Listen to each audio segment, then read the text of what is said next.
ગોંડલમાં ગુંડારાજ છે, ગુંડારાજને ખતમ કરીશ આ શબ્દ કહેનાર જિગીશા પટેલને પૂર્વ ધારાસભ્ય જયરાસિંહ જાડેજાએ નામ લીધા વિના સણસણતા જવાબ આપ્યા છે અને તેની જ વાત છે।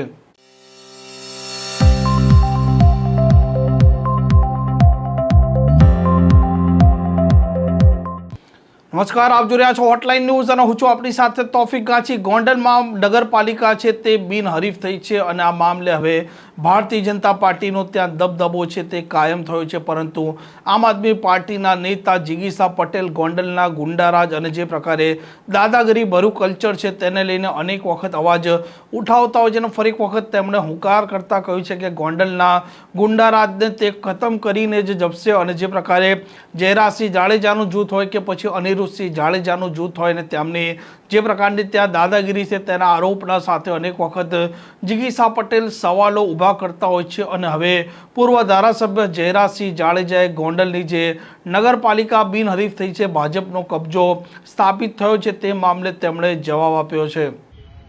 મારી તમને બધાને બે હાથ જોડી નમ્ર વિનંતી એના માટે છે, મિર્જાપુર બાપુભાઈ સારી વાત કરી કે બોર્ડ આપણે એને વડાવવા ટાણે ગમતી વસ્તુ આપણે ભેગી દેવી જોઈએ, આપણા સંસ્કાર છે એટલે આપણે એને ગમતું બોર્ડ અને આપણને ગમતું બોર્ડ એટલે આ સર ભગવત આપણા મગન બાપા દર વખતે બોલે છે કે સર ભગવત સિંહનું આ ગોંડલ સંસ્કારી નગરી તરીકે જેને બિરુદ મળી ચૂક્યા છે આ ઈ ગોંડલ।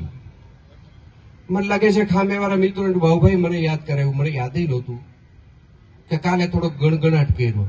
એ ગણગણાટનો મેં અમુક મુખ્ય અંશ મેં સાંભળ્યા। હવે એનો જો જવાબ દેવો હોય તો એનો જવાબ કુદરત પાસે છે, આપણી પાસે એનો જવાબ છે જ નહીં। એમાં કોઈ કોંગ્રેસના આગેવાન એમ બોલતા હતા હજુ હું 80 વર્ષ જીવવાનો છું એવું મેં સાંભળ્યું। ભાઈ આમાં કેને કેટલા વર્ષ જીવવું તમારે મારે નક્કી કરવાનું નથી, એ ઉપરવાળો આપણી દોરી ક્યારે ખેંચી લેવી નક્કી કરશે। માણસનું મૃત્યુ અને આયુષ્ય કુદરતના આધારિત છે, એ કુદરત નક્કી કરશે। એમાં એક ભાઈ વળી બીજું એવું બોલતા હતા, મને થોડોક ઇન્ટરેસ્ટ પડ્યો ને કે આમ ઉંમરને રાજકારણ શું લેવા દેવા, એટલે મેં એક બીજો પાર્ટ એમાં જોયો હતો। મેં એક ભાઈ એમ કહેતા હતા કે મારા જેવા આવા કોઈના નામ લઈને હું મારું મોઢું બગાડતો નથી। એક ભાઈ એવું બોલ્યા કે મારા જેવા, તમે કાલની ક્લિપ જોજો એટલે તમને ખબર પડી જાય, 10 જણા હોય પણ ગાંડાનું ક્યાંય ગામ ન હોય ભાઈ, આ ગામમાં એક જ હોય, ગામમાં 10 હોય કોઈ દિવસ, કોણ છે તમને ખબર છે? આવો બધો બકવાસ કરે। તમે પ્રજાના તમાચા ખાવ છો, અમારે તમને કોઈને મારવા નથી। એક આગેવાન તો એમ કહેતા હતા કે મને કોઈક મારે તો સારું, શા માટે મારીએ ભાઈ? અમે આગેવાન છીએ, તમને લોકો તમાચો મારે એ સારું લાગશે, તમને લોકો એ તમાચો જો કે મારી જ દીધો, બહુમતી નગરપાલિકા બિનહરીફ થઈ ગઈ, જરાય શંકાને સ્થાન નથી। જે લડે છે એ જંગી લીટથી છૂટવાના છે, છૂટાવવા માટે પણ તમને બધાને હું આ મિર્જાપુરના બોર્ડ માટે વિનંતી કરું છું કે જંગી લીટથી છૂટાવજો। તાલુકામાં પણ બધાને મારી નમ્ર વિનંતી છે, તાલુકાની જનતાએ હાજર છે ને મારે બીજું યાદ કરાવવું છે, મગફળી કેન્દ્રનો વિરોધ ક્યાંથી થયો? મગફળી કેન્દ્રનો વિરોધ મગન બાપા ક્યાંથી થયો? મગફળી હજી ફરીથી પૂછું છું, બધાને યાદ છે ને ગામડાવાળાને? આ વીસી વાળો પ્રશ્ન સુલતાનપુરથી શરૂ થયો। ખેડૂતોનો માલ સામાન્ય રીતે સારી વ્યવસ્થાથી વેચાતો હતો, એમાં કોઈને ગમ્યું નહીં, એમાં એને રોડા નાખવાના પ્રયત્ન કર્યા, નાખ્યા, 2 દી 4 દી કેન્દ્રો બંધ રહ્યા। આ પણ હું ગ્રામ્ય જનતાને યાદ કરાવું છું કે ભૂલતા નહીં, અવસર મળ્યો છે।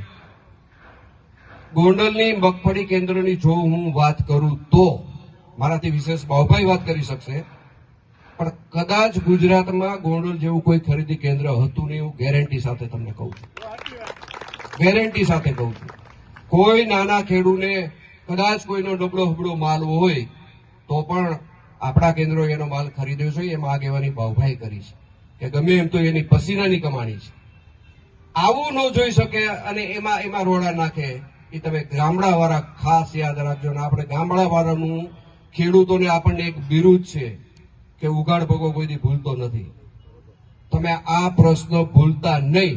આપણી સુખાકારીમાં કેને આડી ટાંગ કરી છે અને આ ગામમાં જે મિર્જાપુરનું બોર્ડ લગાડી ગયા છે એ કોણ લગાડી ગયો છે તે સમજી વિચારીને જંગી લીડથી તમે ગ્રામ્ય વિસ્તારના ઉમેદવારને ચૂંટાવજો. હજી ઘણી સભા બાકી છે, એટલે આવા લોકોમાં આપણે ટાઈમ બગાડવો નથી. અને લોકોનો તમાચો પડે એ જ મને યોગ્ય લાગે છે.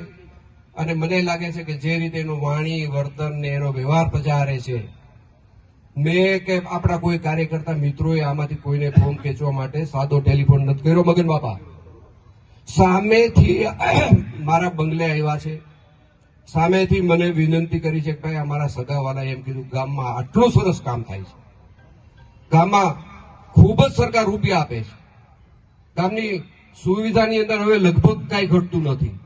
તમે આઇકોનિક રોડ જોયો હશે કે બધા જાવ ત્યારે જોતા જાજો રાતનું દ્રશ્ય. આવા 6 રોડ થવાના છે. આપણી કલ્પના નથી એવું આપણા ગામની અંદર વિકાસ થયો છે. વેરી તળાવ આજે ભરાઈ ગયું છે, આ કોઈથી જોવાતું નથી. પણ આપણે બાજવાનો મારવાનો કોઈ એવો સમય આપણી પાસે છે નહીં. આપણી યારે જનતા જોડાયેલી છે અને અમારા વતી જનતા તમાચો મારે એ મને વધુ સારું લાગશે.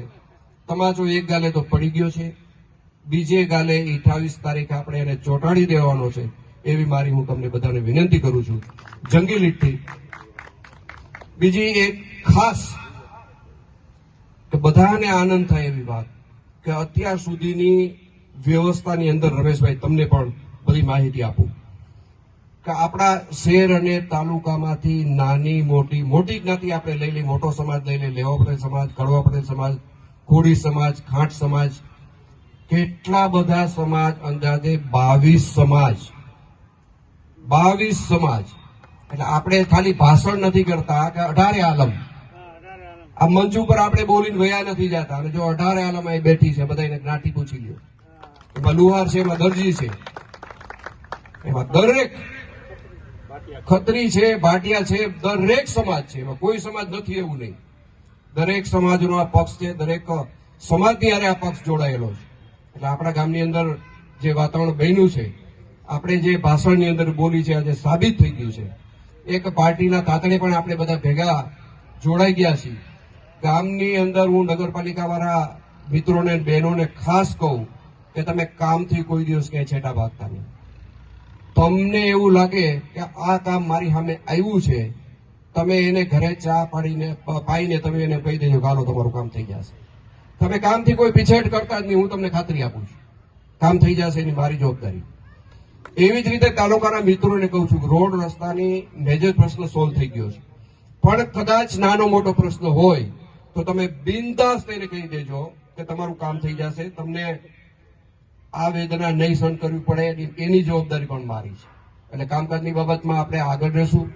આ તકે હું સરકારનો પણ આભાર માનું છું કે આપણે જ્યારે સરકાર પાસે રૂપિયો માંગ્યો છે ને બહેનો ખાસ, ત્યારે સરકારે આપણને 1.25 રૂપિયો આપ્યો છે. અને સરકારે આપણને 1.25 રૂપિયો આપ્યો છે. આપણી નગરપાલિકાએ ભાઈ શ્રી અશોકભાઈ પિન્ટુભાઈએ એ 1.25 રૂપિયાનો 1.5 રૂપિયો કરીને ગામને આપ્યો છે. એના માટે બધા મિત્રોને પણ હું અભિનંદન પાઠવું છું કે અહીંયા એને વાતું કરવા વાળો તો ગમે વાતું કરશે ભાઈ, આમ થઈ ગયું, આમાં તેમ થઈ ગયું, કાંઈ થતું નથી. સરકારનો પૈસો પ્રજાની સામે વપરાય છે ને પ્રજા લક્ષી વપરાય છે. તો તમને બધાને મારી નમ્ર વિનંતી છે કે બાકી બચેલી સીટોમાં થોડી ગરમીનું વાતાવરણ છે, તો તમને બધાને મારી વિનંતી છે ગામની ઉપર જે કલંક લાગ્યું છે એ કલંકને ભૂસવા માટે તમે પેલા ગામમાં પથારી ફેરવી દો એની, પછી શહેરમાં ગામડામાં તમારા હાથમાં બટન છે, આ પથારી ફેરવવાનો સમય આવ્યો છે ત્યારે એનો રેકડો નીકળી જવો જોઈએ. ઉપરવાળા વડીલોની પણ એવી લાગણી છે. આ પ્રકારના સમાચાર માટે હોટલાઇન ન્યૂઝ ડે ચેનલને લાઇક, શેર અને સબસ્ક્રાઇબ કરવાનું ભૂલતા નહીં. નમસ્કાર. આવા પ્રકારના વિડીયો તમને જોવા ગમતા હોય તો હોટલાઇન ન્યૂઝ ચેનલને લાઇક, શેર અને સબસ્ક્રાઇબ કરો.